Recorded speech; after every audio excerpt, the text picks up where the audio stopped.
ఆరాధ్య దైవము నీవేనని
ఈరోజు దేవుని సందేశం యొక్క అంశం దేవునికి ఇష్టమైన కార్యాలు ఏమిటి అని ఎన్నడైనా ఆలోచన చేశారా? దేవునికి ఇష్టమైన కార్యాలు ఏది చేస్తే దేవునికి ఇష్టమో అని ఎన్నడైనా ఆలోచన చేశారా? అదే అంశం. ఏం చేస్తే దేవుడికి ఇష్టమో అది ఈరోజు దేవుని సభలో ప్రార్థన చేస్తున్నప్పుడు దేవుడు కొన్ని రెఫరెన్స్లు ఇచ్చాడు. ఉదాహరణకి ఒక కుటుంబం ఉండదనుకోండి, భార్య భర్తలు ఉన్నారు. కొన్నిసార్లు భార్య అంటది, నిన్ను చేసుకొని నేనేం సుఖమో నేనేం సుఖమని పిలిచినాను.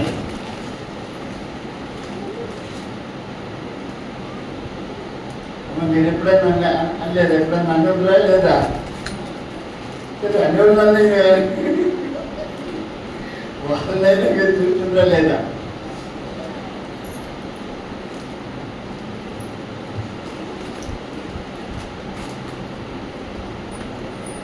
భార్య మాట్లాడదంట, నిన్ను చేసుకొని నేను ఏం సుఖమని పిలిచినాను. ಕಟ್ಟಿದ್ದು ನಾ ಹೆಂಗ ಸುಗತ್ತೆ ಕಂಡೇನ ఆయన అంటే నిన్ను చేసుకొని నేనేం సుఖం చూసినాను, నేనేం సీఎం అయినా విజయుడు గిన్నెలు పెడుతున్నాను అన్నమాట. అంటే ఆడ ఏదో భార్య ఎదురు చూస్తుంది, భర్త ద్వారా ఏదో సంతోషాన్ని ఎదురు చూస్తుంది. అందువల్ల ఆ మాట వస్తుంది. అదే సమయంలో భర్త కూడా సేమ్ అంతే, భార్య ద్వారా ఏదో ఎదురు చూస్తుంది. అది చేయలేదు కాబట్టి, ఆ విధంగా నడుచుకోలేదు కాబట్టి ఆ మాట వాళ్ళ హృదయంలో నుంచి బయటకు వస్తుంది.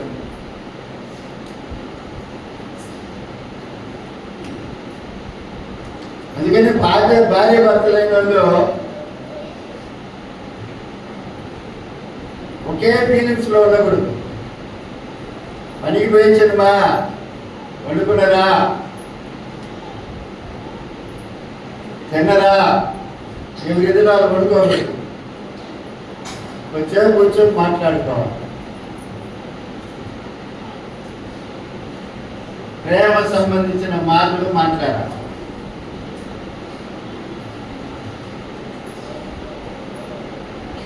ఆ మాటలు మాట్లాడుకున్నప్పుడు భర్తకు సంతోషము, భార్యకు సంతోషం. భర్త వచ్చిండు, పని టెన్షను, ఆ టెన్షన్ ఇంట్లో చూపిస్తాడు, చేసి పెట్టింది ఏదో మొదలబారు బాబు డబ్బులు ఎక్కువ తెచ్చాడు, లేకపోతే అది పెట్టేసి పని కట్టుకుని అనుకున్నారు. అది చేయకూడదు. అదే విషయంలో అదే సేమ్ భార్య కూడా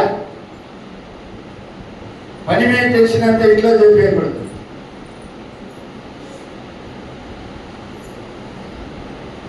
ఆ భర్త పట్ల చేయాల్సిన బాధ్యతలు చేసి ప్రేమగా కొంచెం మాట్లాడాలి.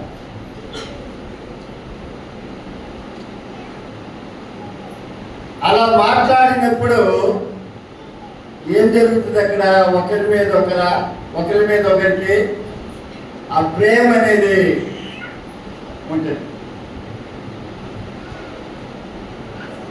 లేకపోతే ఈడ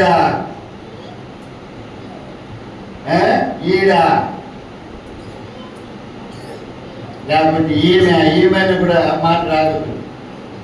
నేను అనకూడదు, నిలబడి అట్లా వస్తుంది. ఆ పగలేకపోయినప్పుడు కొంచెంసేపు మాట్లాడుకోవాలి.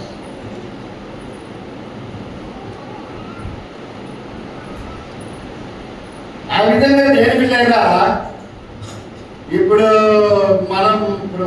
మామూలుగా కుటుంబంలోనే భార్య భర్తలు కదా, నీ వలన నేను ఏ సంతోషాన్ని చూసినా అన్నట్లుగా దేవుడు కూడా మన పట్ల ఎదురు చూస్తుంటాడు. ఆయన మనం రక్షించుకున్నాడు, ఆయన బిడ్డలుగా మార్చుకున్నాడు, ఆయన రక్తాన్ని మన కొరకు కాచాడు, మన కొరకు ప్రాణం పెట్టాడు, మనల్ని ఎంతో ప్రేమించాడు. ఇంత త్యాగం చేసిన దేవుడు, ఇంత ప్రేమించిన దేవుడు మనం ఉండాల్సినటువంటి స్థానంలో ఆయన ఉండి ఇన్ని అవమానములు, నిందలు, గాయాలు పొందిన దేవుడు మన పట్ల కొన్ని కార్యాలు ఎదురు చూస్తూ ఉంటాడు. ఆమేన్. హల్లెలూయా. చెప్పండి హల్లెలూయా. ఏంటి ఆ కార్యాలు అనేది ఇప్పుడు మనం చూడబోతున్నాం. ఏంటి ఆ కార్యాలు? ఒకటి, ఇంట్లో 18 ఉంటాయి. 18 చెప్పుకునే సమయం లేదు, ఎంతో అయిపోద్దో పని. హెబ్రీయులకు రాసిన పత్రిక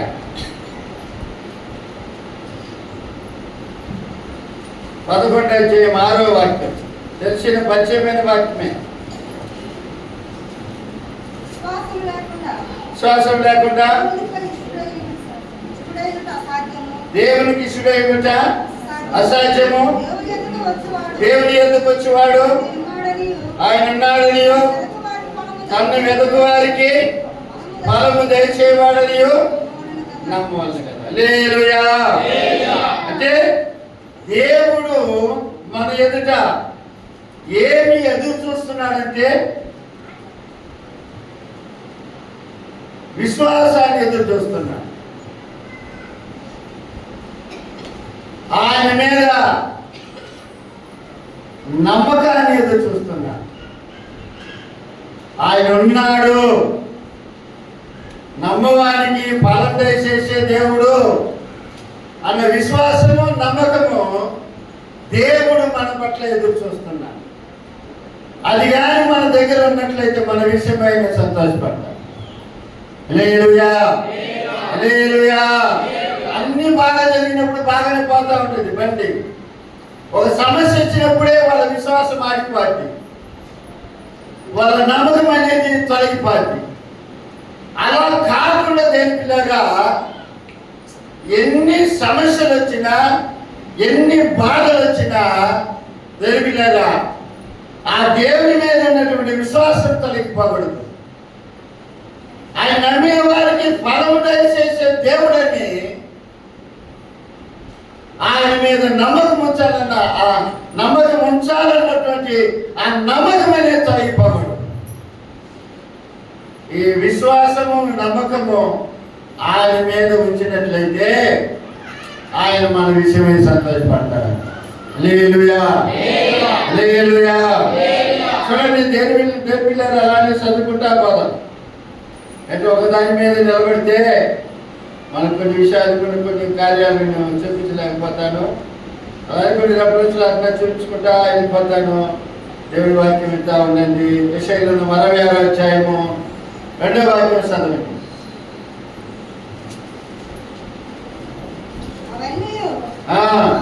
నా హస్తకృత్యములు అవి నా వల్ల కలిగినవని యెహోవా సెలవిస్తున్నాడు. చూడండి, ఇక్కడి నుంచి గమనించండి. ఎవడు దీనుడై నలిగిన హృదయము గలవాడై నా మాట విని వణుకుచుండునో వానినే నేను. అది అంటే దృష్టించుతున్నానంటే సంతోషిస్తున్నా. వాని అయితే నేను దేని ఎలా ఉంటే, ఎవడైతే దీనుడై నలిగిన హృదయం గలవాడై ఆయన మాట విని వణుకుచుండునో ఆ మనిషికి ఆయనకి ఇష్టమంట. వాని యందు ఆయన సంతోషిస్తాడు, లేకపోతే వాని యందు ఆయన దృష్టి ఉంచుతాడు. హల్లెలూయా, హల్లెలూయా. దీన మనసు అనేది కావాలి. నలిగిన హృదయం గలవారై ఆయన మాట మనము వినాలి. వారిని దేవుడు ఏం చేస్తున్నాడంట? దృష్టిస్తున్నాడు. ఇక మూడవదిగా 1 సమూయేలు గ్రంథం 15వ అధ్యాయం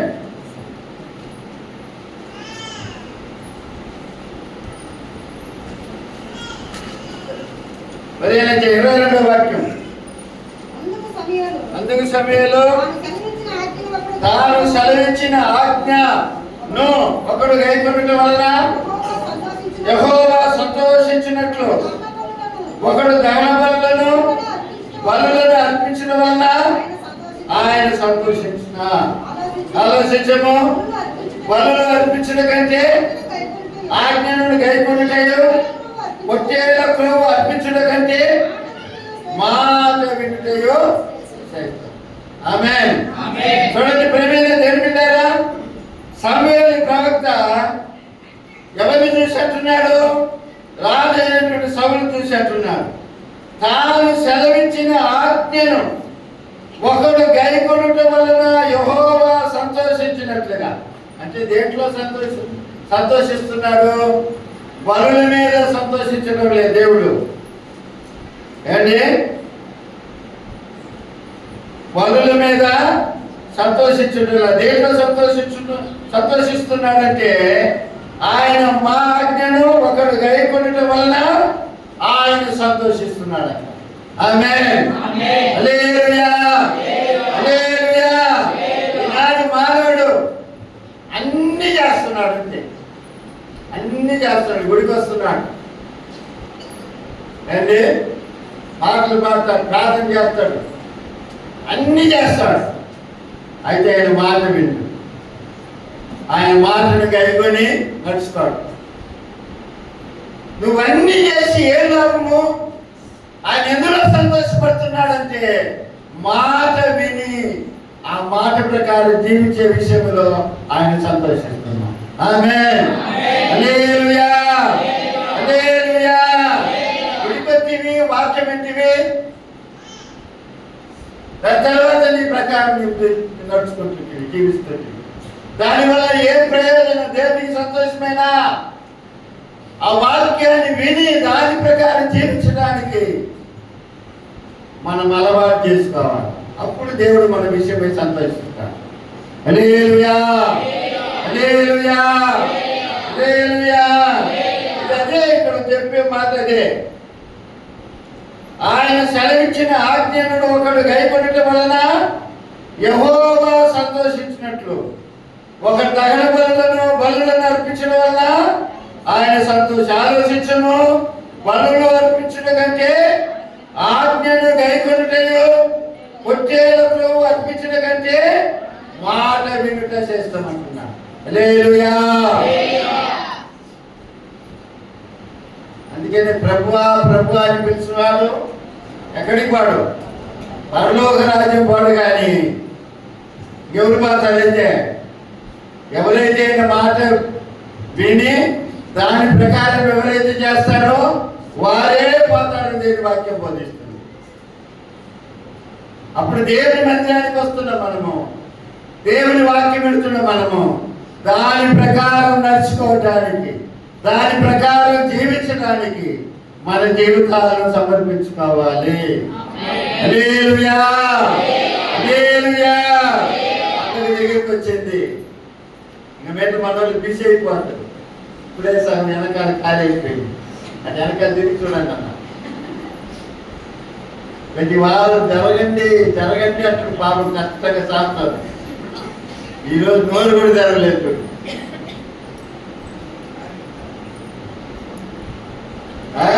జరగండి అమ్మా, తేడా జరిగేది ముందు ఉంటాడా అని తింటుండ్రా.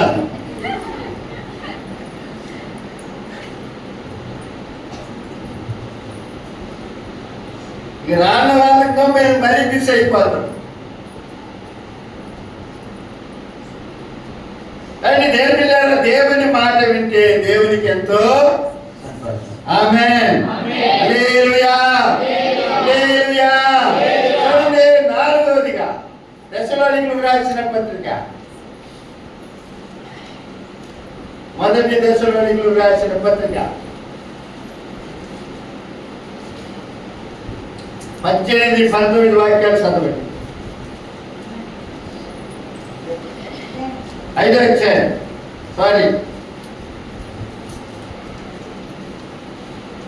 ప్రతి విషయం 16 నుంచి, ప్రతి విషయం నందు కృతజ్ఞతాస్తుతులు చెల్లించడి, ఇలాగు చేయుట యేసుక్రీస్తునందు మీ విషయంలో దేవుని చిత్తం. అంటే దేవుని ఇష్టమైతే ప్రతి విషయంలో కృతజ్ఞతాస్తుతులు చెల్లించాలి. నష్టం వచ్చినా సరే, కష్టం వచ్చినా సరే, సంతోషం వచ్చినా సరే, ఆనందం వచ్చినా సరే, ఏదొచ్చినా ఏం చేయాలా? దేవుని స్తుతించేది దేవుని ఇష్టం అంట. ఆమేన్. కృతజ్ఞతాస్తుతులు చెల్లించుట దేవుని చిత్తం అని చెప్పి దేవుని వాక్యం బోధిస్తుంది.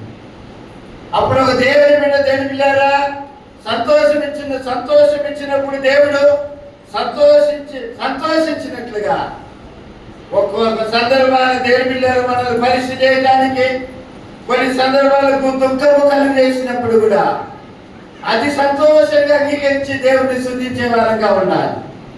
ఆమేన్, హల్లెలూయా. బర్గ్మన్స్ అనే ఒక ఆయన ఉన్నాడు, పాటలు పాడతాడు, కొన్ని 100 పాటలు పాడాడు.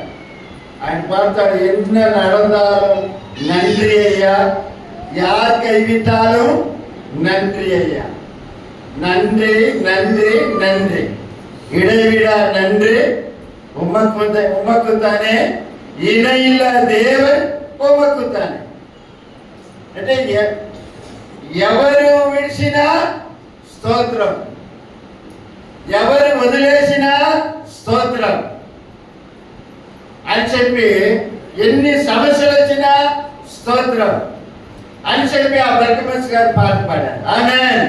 అదేవిధంగా దేవుని బిడ్డలారా, ఏ విషయంలో కూడా కృతజ్ఞతాస్తుతులు చెల్లించుట దేవుని ఉద్దేశము చిత్తమని చెప్పి దేవుని వాక్యము మనకు బోధిస్తుంది. ఆమేన్, హల్లెలూయా, హల్లెలూయా.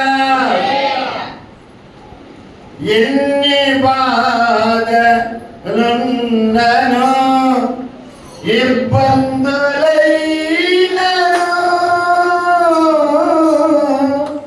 ఎంత కష్టమో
కీర్తనలు 57వ కీర్తన 57 అంటున్నాను 51వ కీర్తన 17వ వాక్యం.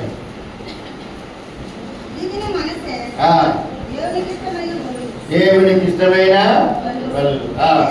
దేవా విరిగి నలిగిన హృదయమును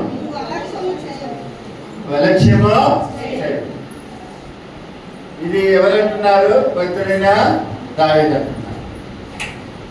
ఎందువల్ల అంటున్నాడు ఈ మాట? ఒక పాపము చేశాడు, ఒక పొరపాటు చేశాడు. ఆ పాపమును బట్టి సేవకుడైన నాతాను అతన్ని గద్దించినప్పుడు ఆ పాపం విషయమై దేని పిల్లారా పశ్చాత్తాపపడి, బాగా గమనించండి, పశ్చాత్తాపపడి విరిగి నలిగిన హృదయముతో పాడిన పాట ఈ పాట. ఇది మొత్తం చదివిస్తే అతడు ఎంత బాధపడి ఈ కీర్తనలు రచించాడు, దేవుడి దగ్గర క్షమాపణ కోరాడు అన్న సంగతి మనకు తేటగా అర్థమైంది. అంత పశ్చాత్తాపపడి పొరపాటును దేవుని సమ్ములో ఒప్పుకొని పాప క్షమాపణ పొందినట్లుగా దేవుని వాక్యంలో ఆమేన్. హల్లెలూయా. అంత పశ్చాత్తాపడి దేవుని సమ్ములో ఏం చేశాడు? చాలా రోజులైంది కిందికి వచ్చి, అయ్యా పెద్దలో వెంటిలేటర్ రెడీ చేయండి, దానికి కొన్ని వస్తూ ఉంటుంది, తుఫాను వచ్చి లేక వచ్చేసింది వచ్చినా మనం ముందే చీకట్లు ఉన్నాం. అప్పుడు ఒక దేవుని కాలువలో కాళ్ళు పెడతాము, ఆ బురదను అట్నే పెట్టుకొని ఉంటామా? పెట్టుకోము. కాళ్ళు కడుక్కుంటే ఆ విధంగా మన జీవితంలో తెలియని రీతులైన పొరపాట్లు జరుగుతాయి. ఆ పొరపాటుని బట్టి దేవుడు